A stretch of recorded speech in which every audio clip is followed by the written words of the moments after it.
Israeli Prime Minister Benjamin Netanyahu may have gained a political lifeline from the ongoing violence between Israel and Palestine.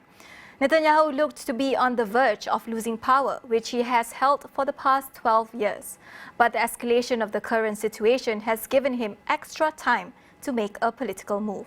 Israeli author, human rights and Palestinian activist Miko Peled talks to US from Jerusalem. This is completely driven by Netanyahu. He knew that this was going to help cement his premiership, and it has. I mean, any negotiations for an alternate government without him have completely fallen apart.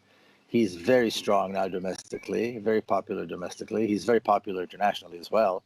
I mean, world leaders, everyone from the President of the United States to prime ministers in Europe and the Chancellor of Germany, Austria, and Germany are all supporting him 110%. Very, very strong. And this, of course, helps cement it because now his support is across the board. It's much easier for him to form a coalition right now. And he is, without a doubt, going to continue, will remain as prime minister.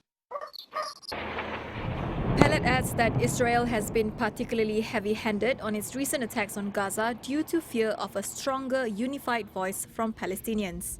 Palestinians in the Gaza Strip, the West Bank and Israel live under different governments and have increasingly developed separate identities. But Palestinian activists hope to unite people across the three territories in a general strike today to protest Israel's continuing bombardment of Gaza Strip.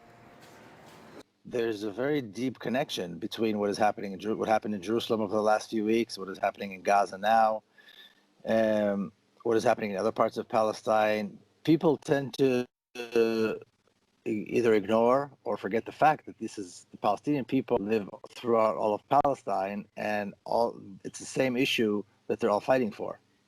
So in other words, they like to say that in Gaza it's Hamas, in the West Bank it's somebody else, in the Palestinian communities who are citizens of Israel, it's a different thing, but it's not. It's the exact same issue.